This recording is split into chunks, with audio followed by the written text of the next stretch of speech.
The moment the Golden Palace horn sounded, the entire kingdom expected celebration, not chaos. Servants rushed through corridors lined with diamond-encrusted pillars, their footsteps echoing under ceilings made of carved ivory.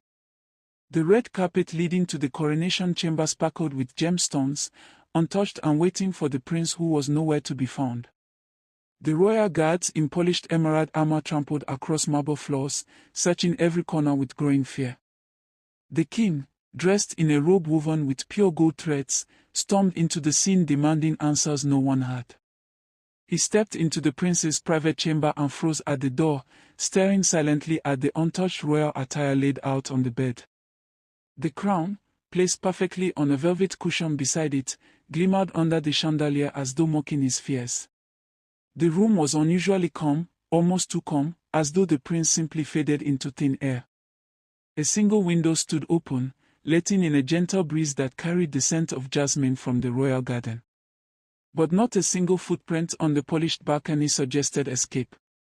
The queen entered quietly, her emerald gown dragging behind her as her trembling fingers brushed the prince's robe. She whispered his name, but the silence felt heavier than the gold walls around them. Her heart knew something was wrong, not just a disappearance, but a message hidden somewhere within the luxury. For years, she had sensed the prince carried a burden he never spoke of. And now, on the day the kingdom waited to crown him, that burden seemed to have taken him away. The palace launched a massive search, sending guards to every part of the kingdom, from sapphire-tiled courtyards to the underground wine vaults lit by crystal lamps. Horses galloped out through the palace gates, stirring dust on the diamond-studded path that led into the city. Citizens gathered, shocked, whispering theories as the king's golden banners waved violently in the wind. It was unheard of, a prince going missing inside the most secured palace in the kingdom's history.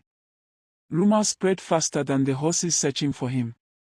By sunset, the king convened the royal council in the grand jade chamber, where every seat was carved from a single piece of precious stone. Advisors whispered theories, each one worse than the last, but none brave enough to voice what they truly feared. The king slammed his fist on the crystalline table, making the candles flicker and shadows dance across the jeweled walls.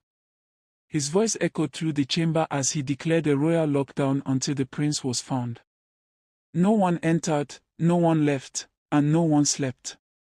As night fell, the queen returned alone to the prince's room, unable to bear the growing silence in the palace.